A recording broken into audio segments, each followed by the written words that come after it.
Hello everyone, and World Briefing Plus here in Odesa. What a night. It seems we can't wake up in the morning without helping but shake our heads as to what's going on in Washington. But overnight, as most of you know, pretty big scandal, which the Trump Republicans are trying to play down, but massive security breach when senior officials included a journalist, the editor-in-chief from The Atlantic, in a discussion on bombings of the Houthi rebels.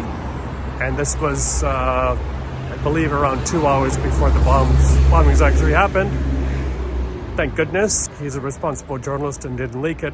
Having said that, I think he found out about it afterwards. But still, it doesn't look like any heads will roll. Mr. Trump responded to this by saying, "Oh, it's a discredited magazine. It's no big deal, but I think they'll have to sacrifice a big head, Mr. Waltz, or perhaps another national security official." And then all morning, we've been waiting for word out of Saudi Arabia about talks there, three-way talks between the U.S. and Ukraine, U.S. and Russia. An agreement of some sort was expected about the revival of the Black Sea grain agreement, which allows grain and other agricultural products to be exported from Ukraine to world ports without any fear of bombardment, and presumably the same deal for the Russians. I know from walking by the port here in Odesa very frequently, the Ukrainians are very keen to get their container operations going. They already started, but 2 weeks ago, a foreign flag container ship was bombed by a Russian missile, and about 5 people killed, including 3 foreigners, I believe Sri Lankans. So, of course, this strikes the fear of God into ship owners and insurance companies. Certainly doesn't help business confidence. Presumably, with a proper deal in place, these ships would be immune from Russian bombardment.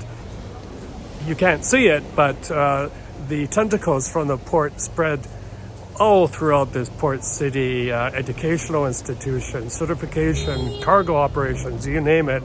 It's a huge driver of the Odesa economy. So obviously, people here would like to see that port go back into full operations. I walked by last night, and there was only one big bulk carrier being escorted in. Most of the berths were empty, so that port could actually handle many more vessels.